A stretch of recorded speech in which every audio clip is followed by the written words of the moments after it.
Impossible! Just gonna die in the end. Off train.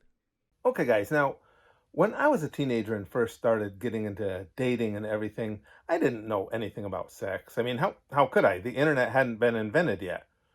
And your parents, teachers, adults, they weren't going to talk to you about sex because, well, they probably didn't know anything about it either because, the internet hadn't been invented yet. But so when I got a girlfriend, we found our own way through it, kind of thing. I met this girl. We started going out, hanging out together. She was a real sweetheart. We had a good time, and when things started to get a little physical, it was never the whole shebang, if you know what I mean. Because back then, girls were saving themselves, typically for college or their first couple beers, whichever came first. But they were saving themselves, so we would play around, just not go all the way. So one day I got really excited when she called me up and she said, "My parents are gone for the day. Come on over." And I was like, "Yeah, that's the move right there." So I shoot over to her house. I move my fat ass when I want to. I shot over to her house and we went down in her basement. She had a couch down there, so we're hanging out on the couch and we're making out a little bit. And next thing I know, my freaking pants are down around my ankles. And I was like, "Yep, I like the way this is going." And all of a sudden, my girlfriend starts like moving her head down towards my brave little soldier there. And she gets down there and she starts going like this.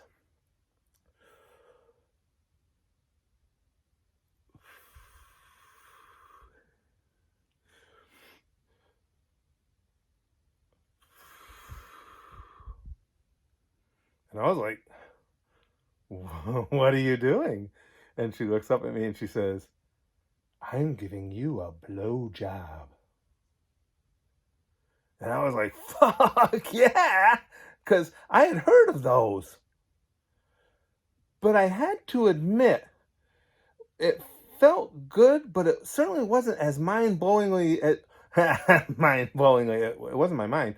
It wasn't as mind-blowingly awesome and fantastic as my more experienced friends had described a blowjob to be.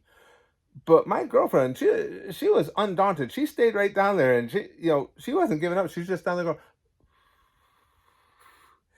and doing her thing.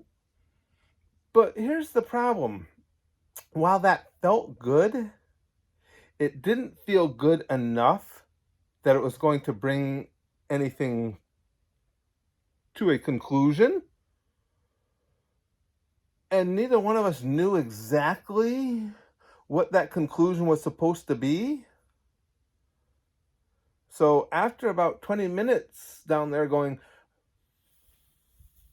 as sweetly as can be, my girlfriend looks up at me and she goes, "So, am I done?" And I didn't know. I was like, "Yeah, I think you are." And so she sat back up next to me. And my little soldier was just still looking around going, "Whoa, that's it." And it was kind of awkward. I'm not gonna lie. We're just sitting there, it got awkward. It was silent for a few seconds, and my girlfriend goes, "So, what do you want to do now?" And I didn't know what to say. I was like, "Well, do you want to go to the movies?" And she was like, "Yeah, that seems like a good idea." And my little soldier was like, "No, that's not a good idea." But he got put away, and he pointed the way the whole way as we went to the movies. But the best part about this was, and the irony of this didn't hit me until many, many years later, the movie we went to see that afternoon was a Richard Pryor film called Blue Collar. And the ironic part of that was there was not a goddamn collar in that movie anywhere near as blue as my balls.